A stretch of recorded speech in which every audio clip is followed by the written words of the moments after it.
യഥാർത്ഥത്തിൽ ഇന്ന് ലോകമെങ്ങും സമ്മതിക്കുന്ന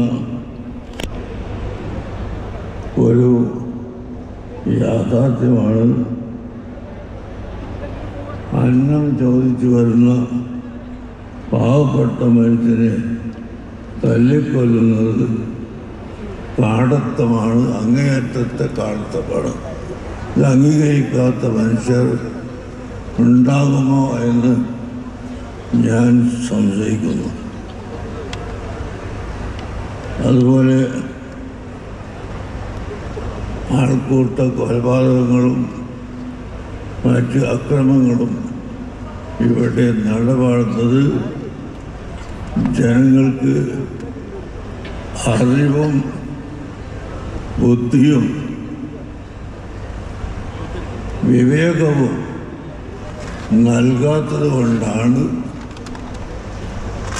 എന്ന് ഞങ്ങൾ മനസ്സിലാക്കുന്നു. അല്ലാഹുവിൻ്റെ അനുഗ്രഹത്താൽ നമ്മുടെ കേരളം മറ്റ് എല്ലാ സ്റ്റേറ്റുകളിൽ നിന്നും വേറിട്ട് നിൽക്കുന്നത് 100 വർഷത്തിനപ്പുറം നമ്മുടെ നേതാക്കൾ ഇവിടെ രൂപീകരിച്ച സമസ്ത കേരള ജമീയത്തുൽ ഉലമ അതിൻ്റെ പ്രവർത്തനം കൊണ്ടാണ് എന്ന് ഞങ്ങൾ കരുതുന്നു. സമസ്ത കേരള ജമീയത്തുൽ ഉലമ ഇവിടെ യുവാക്കളെ സംഘടിപ്പിച്ചു, സുന്നി യുവജന സംഘം ഉണ്ടാക്കി, അതുപോലെ വിദ്യാർത്ഥികളെ സംഘടന SSF സമസ്ത കേരള ജമീയത്തുൽ ഉലമയുടെ നിർദ്ദേശം അനുസരിച്ച് നീങ്ങിക്കൊണ്ടിരിക്കുന്നു.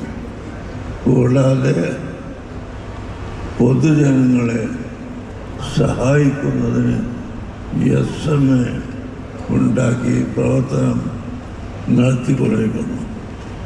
കേരളത്തിൽ മാത്രമല്ല, ഇന്ത്യ രാജ്യത്ത് മുഴുക്കെ വിദ്യാഭ്യാസ സ്ഥാപനങ്ങൾ നിർമ്മിക്കുകയും ബഹുജനങ്ങളെ ബോധവാന്മാരാക്കുകയും ചെയ്യുന്ന പദ്ധതികൾ ഉണ്ട്. കൃത്യമായി പറഞ്ഞാൽ ഇപ്പോൾ നമ്മുടെ സംഘടനയുടെ കീഴിൽ നമ്മുടെ സ്ഥാപനങ്ങൾ ആയി ഇന്ത്യ രാജ്യത്ത് 1000-ലധികം സ്ഥാപനങ്ങൾ പഠിപ്പിച്ചുകൊണ്ടിരിക്കുന്നു. അതിലുള്ള വിദ്യാർത്ഥികളുടെ എണ്ണം വ്യത്യസ്തമാണ്. 100 മുതൽ 1000 വരെ വിദ്യാർത്ഥികളുള്ള പല സ്ഥാപനങ്ങളും ഈ കൂട്ടത്തിലുണ്ട്. UP-യിലും ബീഹാറിലും അതുപോലെ മറ്റ് നമ്മുടെ ഇന്ത്യ രാജ്യത്തിൻ്റെ ഭാഗമായ സ്റ്റേറ്റുകളിലും ഇന്ന് നമ്മുടെ പ്രവർത്തനം വിശാലമാക്കിക്കൊണ്ടിരിക്കുകയാണ്.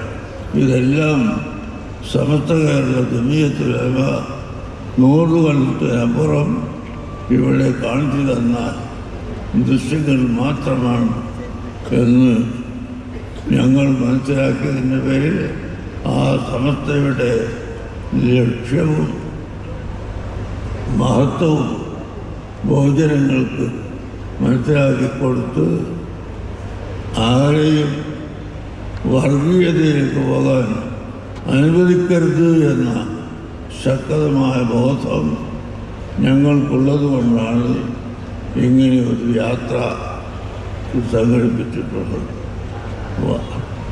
ഈ ഇരിക്കുന്നത് പുരുഷന്മാർ മാത്രമാണ്.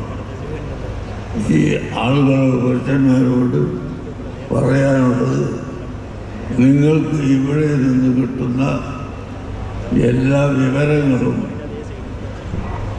നിങ്ങളുടെ വീട്ടിൽ ഭാര്യമാരെയും ഉമ്മമാരെയും അറിയിക്കുകയും പഠിപ്പിക്കുകയും വേണം.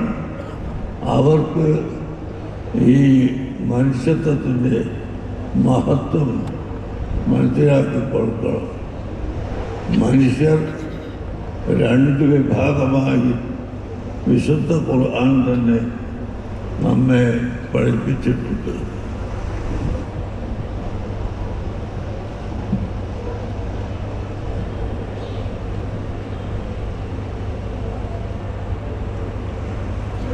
ഇൻഷാ അല്ലാഹ്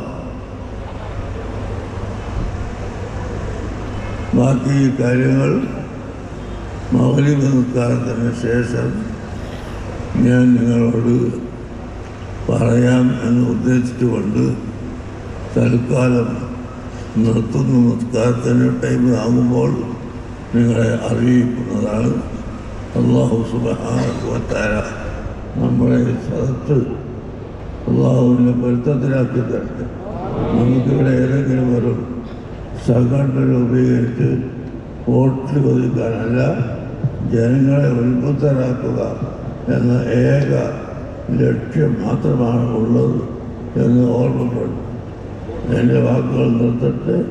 ഈ നഗരിയുടെ പേര് വെച്ച മർഹൂം EK ഹസൻ മുസ്ലിയാർ റഹ്മത്തുള്ളാഹി അലൈഹി മഹാനവർകൾ, അതുപോലെ പാലക്കാട് ഖാദിയായിരുന്ന ബാപ്പു മുസ്ലിയാർ റഹ്മത്തുള്ളാഹി അലൈഹി തുടങ്ങിയ ആലിമീങ്ങളും അവരോട് ചേർന്നുകൊണ്ട് ഇവിടെ പ്രവർത്തിച്ചിരുന്ന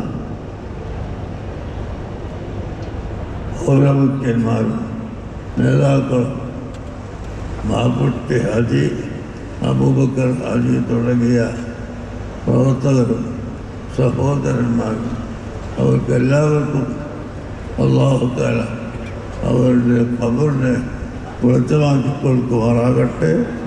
ഈ യാത്രയിൽ വളരെയധികം കഠിനാധ്വാനം ചെയ്ത് വിജയിപ്പിക്കുന്ന വളണ്ടിയർമാർക്കും അല്ലാത്തവർക്കും അല്ലാഹു തആല ബർക്കത്ത് നൽകുമാറാകട്ടെ. ഇൻഷാ അല്ലാഹ് ഇനി എൻ്റെ വിഷയം മഗ്‌രിബ് നിസ്കാരത്തിന് ശേഷം തുടരാം. അല്ലാഹു തആല തൗഫീഖ് ചെയ്യട്ടെ. അസ്സലാമു അലൈക്കും വറഹ്മത്തുള്ളാഹി വബറകാതുഹു.